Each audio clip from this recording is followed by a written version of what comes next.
श्रीलंका में 2 टेस्ट मैचों के लिए टीम इंडिया का ऐलान होना है, स्क्वाड अनाउंस होना है। उसके पहले देखिए कैसा स्क्वाड होगा, किस तरीके यहाँ पर खिलाड़ियों को जगह मिलने वाली है, इंजरी कंसर्न क्या है टीम इंडिया के लिए, आपसे डिस्कशन हम यहाँ पर करते हैं। राजीव सर मेरे साथ हैं। अब चूंकि इंजरी की लिस्ट इतनी ज्यादा होती जा रही तो सेलेक्टर चुनेंगे किसे, ये एक बहुत बड़ा फैक्टर है। आपको बताऊं कि वहां पर जसप्रीत बुमराह के नाम पे सस्पेंस है, वॉशिंगटन सुंदर के नाम पे सस्पेंस है, हर्षित राणा, नीतीश रेड्डी अनअवेलेबल हैं, साई सुदर्शन पर भी क्लैरिटी नहीं है। तो राजीव सर 5 खिलाड़ी तो आपके ऐसे ही बाहर हो गए, क्या 5 नए फेसेस या फिर आप ये T20 वनडे वाला मिक्स करेंगे? देखिए, मुझे लग रहा है कि आपको तो नए फेसेस लेने चाहिए जिन्होंने डोमेस्टिक क्रिकेट में अच्छा किया है। ठीक है। वो रणजी ट्रॉफी के मैचेस, दिलीप ट्रॉफी के हाँ। मैचेस, उन बेचारों की गलती क्या रहती है? आपने आईपीएल से T20 बना लिया, हाँ। आईपीएल से ओडीआई बना लिया और आईपीएल से टेस्ट भी बना लेंगे, तो फिर बचेगा क्या करने के लिए?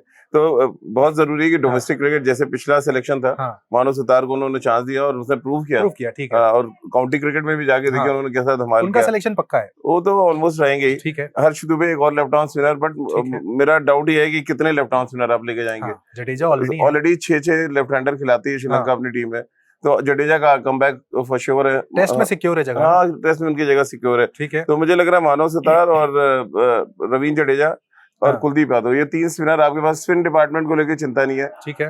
पेस बॉलिंग डिपार्टमेंट में वरीज हैं क्योंकि जसप्रीत बुमराह नहीं है और आपको दोनों टेस्ट मैच जीतने हैं। अगर WTC में बने रहना है तो फिर आप सिराज के अलावा आपको पार्टनर देखना पड़ेगा कि आप किसको खिलाना ले जाना चाहते हैं। वही गुरनूर बरार मुझे तो मयंक यादव ने बहुत इंप्रेस किया, लेकिन अब वो प्रॉब्लम है ना कि हमने सिर्फ 4 ओवर की गेंदबाजी गुरनूर बरार की भी देखी है, 4 ओवर की गेंदबाजी मयंक की देखी है।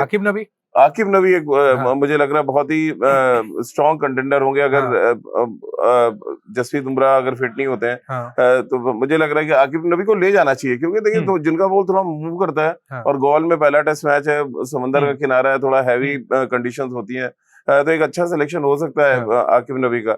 बैटिंग में देखिए बहुत ज्यादा होप नहीं। मैं ये देखना चाहता हूँ स्पिन डिपार्टमेंट, स्पिन खेलने वाला बैट्समैन आप कहाँ से ढूंढेंगे? क्योंकि हम गोल में, मुझे याद है मैं उस टेस्ट मैच में था जब रंगना हैरत ने खोल दिया था हमारी इंडियन टीम को, तो विराट कोहली का शायद एज अ कैप्टन पहला वो टूर भी था। तो वो आपको देखना पड़ेगा कि आपको स्पिन खेलने वाला कौन है, क्योंकि हम ना स्पिन फेंक पा रहे हैं टेस्ट मैचेस में। तो कौन दिखता है आपको लाइनअप में? हम जायसवाल राहुल से शुरू करते हैं।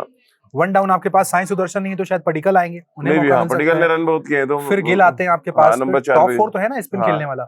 नहीं, इनमें तो कोई अच्छा स्पिन खेलने वाला मुझे बैट्समैन दिख नहीं रहा। देखिए फॉर श्योर है कि जब टर्निंग नहीं, देखिए फ्लैट ट्रैक्स में स्पिनर को खेलना अलग मुद्दा है। ठीक है। हमने देखा क्या कुछ कोलकाता में हुआ, कैसे गुवाहाटी में हुआ, उससे पहले कि आप 3 टेस्ट मैच और याद कर लें। वही पिचेस मिलने वाली हैं। पिचेस तो वो देंगे, श्रीलंका को तो पता है कि वो पेस बॉलिंग पे कोई नहीं जाता, उनको पता है कि यार ये हमारे ट्रैक पे आ रहे हैं। उनके पास विलागे एक अच्छे स्पिनर है, एक उनका रेस्ट स्पिनर है जो बहुत दमदार है। तो वो तो अपनी स्ट्रेंथ पे खेलेंगे। और श्रीलंका उन टीमों में से जो अपने घर में बहुत स्ट्रॉन्ग परफॉर्म करती है। आपको चाहिए वो टॉप 4 के अलावा जो मैं नीचे देख रहा हूँ, जहाँ पे अब ये थोड़ा सा दिक्कत क्या है कि ऋषभ पंत और ध्रुव जुरेल हम दोनों खिलाने लगते हैं। ध्रुव जुरेल ने परफॉर्म ऐसा बैट्समैन अच्छा किया, तो आप दोनों को ले आते हैं और ऋषभ पंत तो रहते ही रहते हैं, फिर जडेजा आ जाते हैं। तो इनमें जो स्पिन अच्छा खेलने वाला है वो ध्रुव जुरेल है, जिनको आप बहुत ज्यादा मुझे नहीं लग रहा है कि प्रेफरेंस देंगे अगर आप कीपर में जाएंगे।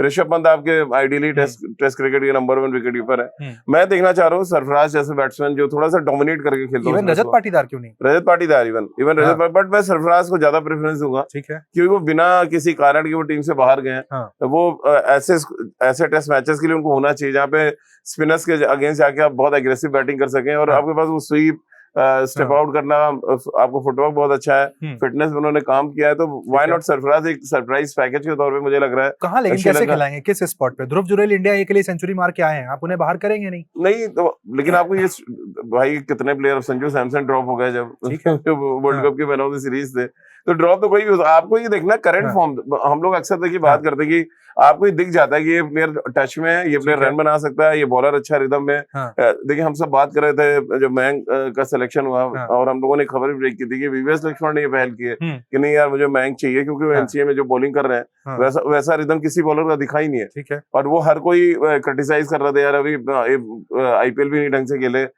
एनसीए की बॉलिंग से वो चले गए। बट वो नेट एक ऐसी जगह है, जब आप प्रैक्टिस में जाते हैं वो आपके बैट से बॉल की जो आवाज आती है ना उससे पता चल जाता है। तो बहुत जरूरी है, मुझे तो लग रहा है कि ध्रुव जुरेल ठीक है स्क्वाड में तो जाएंगे फॉर श्योर है, लेकिन जब आप 11 बनाने बैठे तो आपको ये देखना चाहिए कि स्पिन के खिलाफ डोमिनेट। देखिए ध्रुव जुरेल भी नहीं चले थे, आपको याद होगा जब स्पिन के खिलाफ खेलने का मुद्दा आया तो सारी बैटिंग एक्सक्यूज हुई ना। तो मतलब विराट हो चाहे रोहित, सारे हुए थे। तो आपको ही देखना पड़ेगा कि डोमेस्टिक क्रिकेट में स्पिन कौन अच्छा खेलता है। हमारे देश में ऐसा नहीं है, तो स्पिन इसीलिए मैंने रजत पाटीदार का नाम लिया, बहुत बेहतर स्पिन खेलते हैं, बहुत अच्छा स्पिन खेलते हैं नो डाउट। हालांकि वो भी फंसे, मैंने देखा मोहाली में जब वो टेस्ट मैच खेले तो पैड पे प्रेशर था वो। लेकिन सरफराज का डेब्यू मुझे अभी भी याद है, इंडियन पिचेस पे उन्होंने जो हाफ सेंचुरी लगाई थी, बहुत जबरदस्त बैटिंग करी थी उन्होंने, और वो जिगरा है उनके पास, ना स्पिन खेलने के लिए जिगरा चाहिए, स्ट्राइक रेट बहुत शानदार था। तो वो ऐसे बैट्समैन जब आपके पास होते हैं 6-7 नंबर पे, तो वो बड़ा मुझे लग रहा है फ्रूटफुल हो सकता है। बाकी तो देखिए गंभीर साहब का दो लोग हैं जिनके ऊपर क्लैरिटी मैं चाहता हूँ। एक तो देखिए रविंद्र जडेजा, उनका रोल अब इस टीम में क्या रहा है। हमने जडेजा और अश्विन की जोड़ी देखा कि इंडिया जहां भी जाता था वहां पर 20 विकेट लेने की काबिलियत रखते थे, लेकिन ऑल ऑफ सडन जडेजा ऐसा लगने लगे कि वो बैटिंग ज्यादा करने लगे, बॉलिंग में भरोसा नहीं रहा उनकी अब गेंदबाजी में टीम। तो वो बैटिंग ऑलराउंडर तो हमारे देश में बना ही देते हैं ना सबको। हमने वॉशिंगटन सुंदर को बैटिंग ऑलराउंडर बना दिया, अक्षर पटेल को बना दिया, रविंद्र जडेजा भी उसी का। बट जडेजा गेंद से यूजफुल थे सर, वहाँ गेंद से, और खास तौर से श्रीलंका हो, इंडिया के हो, या पाकिस्तान में खेल रहे हो, कहीं पर भी, या दुबई में, ऐसे जगह पे जहाँ पे थोड़ा बॉल रुकता है, जहाँ पे थोड़ा क्रैक्स ओपन होते हैं, तो जडेजा बहुत लीथल था। लेकिन वो बॉलिंग में अचानक उनकी वो धार चली गई है। अब वो मे भी ये फैक्टर हो कि आपकी उंगलियां भी उस तरह से स्पिन आप नहीं कर पाते हैं। तो ये कितनी क्रूशियल सीरीज है उनके लिए? बहुत क्रूशियल सीरीज है, क्योंकि न्यूजीलैंड है, फिर हम जाएंगे। देखिए हमें तो आगे देखना पड़ेगा कि अगर आप सपोज श्रीलंका नहीं जीत पाए तो आपका तो WTC ओवर हो गया। तब फिर आप फिर जडेजा का क्या रोल रहेगा? फिर तो आप यंगस्टर देखो जो थोड़ा बहुत आपके लिए मेन प्रायोरिटी क्या है, 10 विकेट निकालना, तभी आप टेस्ट मैच जीतेंगे। प्लस WTC सर ऑनेस्टली आप भी मान के बैठे, हम भी मान के बैठे, नहीं, बहुत मुश्किल है, बहुत मुश्किल है। 9 मैचेस में से 8 मैच जीतना मतलब बहुत ही मुश्किल काम है, और बड़े टफ सीरीज है। आप यहाँ भी जीतना है, फिर आपको न्यूजीलैंड जीतना है, या फिर आप ऑस्ट्रेलिया यहाँ खेलने आ रहे हैं, तो ऑस्ट्रेलिया यहाँ आ रहा है, इसका मतलब नहीं 5 मैच हरा देंगे आपको। तो वो दिक्कत है। और ये मुझे तो लग रहा है बड़ी सीरीज की तैयारी आपको शुरू करनी चाहिए अभी से। वो 15-20 लोगों का स्क्वाड जो आप न्यूजीलैंड ले जाना चाहते हैं, और फिर ऑस्ट्रेलिया के अगेंस्ट जो खेलेगा, आपको वो तो तैयारी करनी पड़ेगी ना। अचानक वो कहते हैं ना अपने फेवरिज्म में उसको उठा लें, इसको उठा लें, वो नहीं होना चाहिए। आप नहीं। और दूसरा इसी में मैं आपसे जानना चाहता था कि भाई वाइस कैप्टन फिर से ऋषभ पंत या KL राहुल? अफगानिस्तान के सामने आपने ऋषभ को सैक करके राहुल को बनाया था, क्या होगा कि भाई 2 महीने में सब बदल गया, ऋषभ पंत वापस? नहीं, अभी तो वाइस कैप्टन के राहुल ही रहेंगे। अब देखिए जब हटा दिया एक बार, कोई सेंस था सर राहुल का? नहीं, कोई मतलब नहीं था, कोई लॉजिक नहीं था वो करने का। बट वो उनको दिखाना था कि आपको परफॉर्मेंस ठीक नहीं है, तो हम आपको टीम में तो रख रहे हैं, बट आपकी जो कहते हैं ना पद, जो आपकी ताकत है वो छीन रहे हैं। नहीं, ऋषभ पंत से मुझे ये भी याद आता है सर, जिस तरीके से ईशान किशन का कद इंडियन क्रिकेट में बढ़ रहा है, इस स्क्वाड में भी दिख सकते हैं क्या?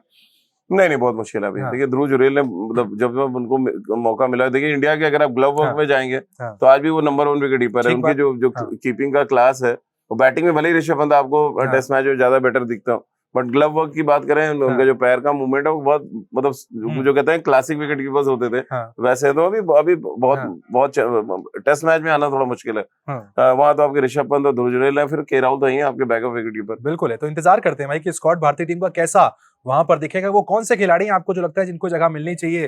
क्या वो सरफराज होंगे? क्या आप वहां पर रजत पाटीदार का नाम लिखेंगे, शमी का नाम लिखेंगे, किसका नाम लिखेंगे? कमेंट सेक्शन में आप भी बताएं, क्योंकि स्क्वाड कुछ ही देर में अनाउंस हो जाएगा।